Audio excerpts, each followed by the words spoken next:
আজ রাঁধবো এই যে কচু দিয়ে রুই মাছ। আগের দিনও রুই মাছ কিনে নিয়ে এসেছিল, সেদিনই ভেবেছিলাম কচু দিয়ে রুই মাছটা রান্না করব। কিভাবে রান্না করব সেটা তোমাদের সাথে শেয়ার করছি।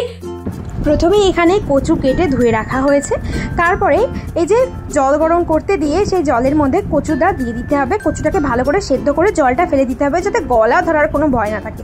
আর তারপরে রুই মাছগুলোকে ভালো করে হলুদ আর নুন দিয়ে মেখে রাখতে হবে, কারণ এটা তো কড়া কড়া করে ভেজে নিতে হবে, না হলে কিভাবে হবে বলো। তো ভালো করে নুন দিয়ে আর হলুদ দিয়ে খুব সুন্দরভাবে মাছগুলোর গায়ে এরকম সুন্দর করে মেখে নিতে হবে।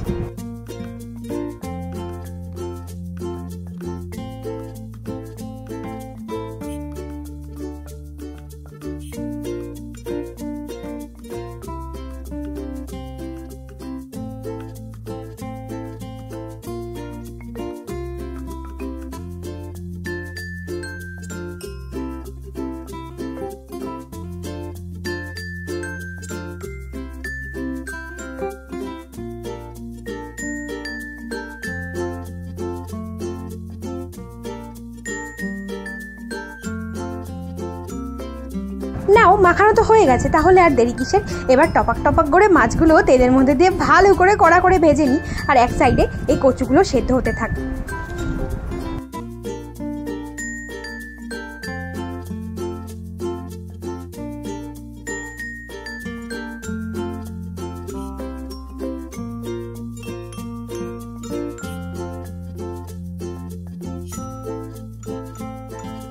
এদিকে দেখো কচুর জলটা কিন্তু মানে সেদ্ধ হওয়ার যে জলটা ফুটতে আরম্ভ করেছে, মানে প্রায় সেদ্ধ হয়ে গেছে। এবার জলটা থেকে ছেঁকে নিতে হবে। আর এদিকে দেখো মাছটা বেশ কড়াভাবে ভাজা হচ্ছে। একটু কড়া করে ভাজলে না, তাহলে কি হয়, ঝোলের মধ্যে দিলে মাছটা ভেঙে যাওয়ার ভয় থাকে না। তো দেখো সব মাছ ফাইনালি ভাজা হয়ে গেছে। এইবার বাকি রান্নার আড়ম্বরটা করে ফেলতে হবে। চলো এবার কড়াইতে তেল দিয়ে নিয়েছি বেশ পরিমাণ। এবার জিরে শুকনো লঙ্কা ফোড়ন দিয়ে দিতে হবে। জিরে শুকনো লঙ্কা ফোড়ন দেওয়ার পরেই আর দেরি না করে সাথে সাথে জিরেটা ভাজা হয়ে গেলে এর মধ্যে জিরে গুঁড়ো ধনিয়া গুঁড়ো ভালো করে দিয়ে খুব সুন্দরভাবে নেড়ে চেড়ে নিতে হবে। এখানে জিরে ধনিয়া গুঁড়োটাই ইউজ করেছি।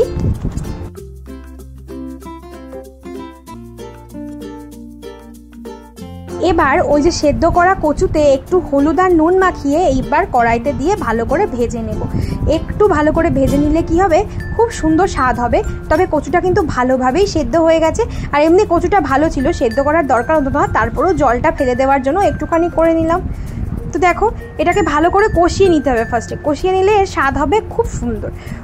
তো কষানো হয়ে গেলে বাটা মশলার ওই বাটির মধ্যে জল দিয়ে সেই মশলার জলটা এর মধ্যে সুন্দর করে দিয়ে দেবো। দিয়ে ভালো করে নেড়ে চেড়ে ফুটিয়ে নিতে হবে। আর ফুটে উঠলেই তারপরে মাছগুলো দিয়ে দিতে হবে।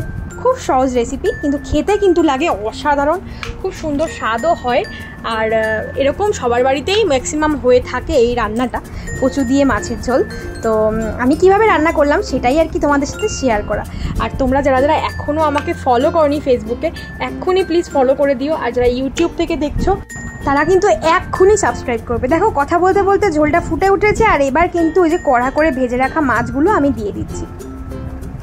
আর এই রুই মাছের যে লেজার পিসটা আমার খেতে খুব ভালো লাগে। তো দেখো টকবক করে ফুটে উঠেছে। এবার আমি কিছু না, তার আগে গোটা কাঁচা লঙ্কাও দিয়েছিলাম। অনেকে হচ্ছে আবার কাঁচা লঙ্কাটা ডোরে খেতে ভালোবাসে, তো সেই কারণে দিয়ে দিলাম। এবার দেখো খুব ভালো করে ফুটিয়ে নিয়ে নামিয়ে নিতে হবে। নামানোর আগে কিন্তু একটু গরম মশলা আর একটুখানি চিনি দিতে হবে। চিনিটা দিলে তার টেস্টটা খুব সুন্দর হয়। দেখো টকবক করে ফুটছে, খুব সুন্দর হয়েছে। আর ফাইনাল লুকটা তোমরা এবার দেখে নাও। এই হচ্ছে ফাইনাল লুক। আর এত সুন্দর হয়েছিল এটা খেতে, বলে বোঝানোর মতো না। তোমরা কারা কারা এইভাবে করো অবশ্যই কমেন্ট করে জানিও। আর যারা আমার ভিডিও দেখো তাদেরকে অসংখ্য ধন্যবাদ। সবাই ভালো থেকো, আবার নতুন ভিডিও আসবে। সবাইকে টাটা।